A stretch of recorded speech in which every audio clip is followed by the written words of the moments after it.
When the BJP claims of putting India on the world stage, is this the way we Indians wants to see our country being mentioned on the world stage?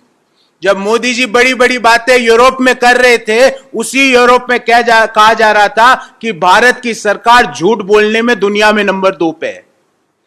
Point number 2, when a leading national daily reported numbers regarding excess death in Madhya Pradesh due to COVID-19, its office were raided by agencies. When will the agencies raid WHO? क्या भारत की agencies अब WHO पे भी red करेगी? क्योंकि जो भी सत्य डाटा देता उस पे भारत सरकार की रेड हो जाती है. Point number 3, is the government under-reporting of COVID deaths data a way to escape paying a COVID-19 compensation to the families of deceased? And in this regard, we have two very specific demands on behalf of people of our country.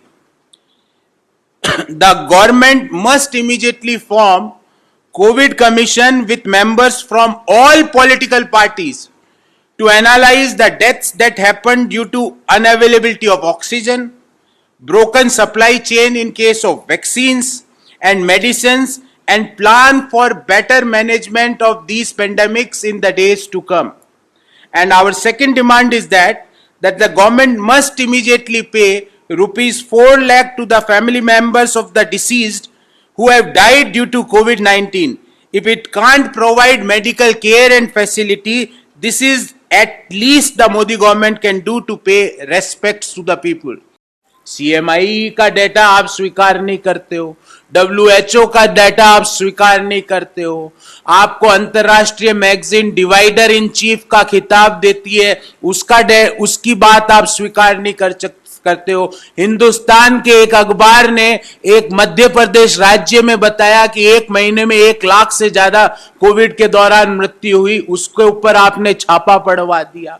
पर एक चीज तो देश के हर व्यक्ति ने देखा और आपको स्वीकार करनी पड़ेगी कि कोविड के दौरान, सेकेंड वेव के दौरान मां गंगा के अंदर लाशें तैर रही थी और दुनिया की बड़े बड़ी रिसर्च एजेंसीज और दुनिया के प्रतिष्ठित अखबार हमारी कोविड मिसमैनेजमेंट के बारे में बड़े बड़े लेख लिख रहे थे. एक बात तो आपको स्वीकार करनी पड़ेगी कि दिल्ली में, देश के बड़े शहरों में, लखनऊ में ऑक्सीजन नहीं मिलने के कारण सड़कों पर लोग दम तोड़ रहे थे. एक बात तो आपको स्वीकार करनी पड़ेगी कि ऑक्सीजन नहीं होने के कारण लोग, जिस तरह से रेमडेसिविर नहीं होने के कारण, आईसीयू बेड नहीं होने के कारण, पर्याप्त व्यवस्था नहीं होने के कारण लोग तड़प तड़प के कोविड 1 और कोविड 2 पहली और दूसरी वेव में हिंदुस्तान में मर रहे थे.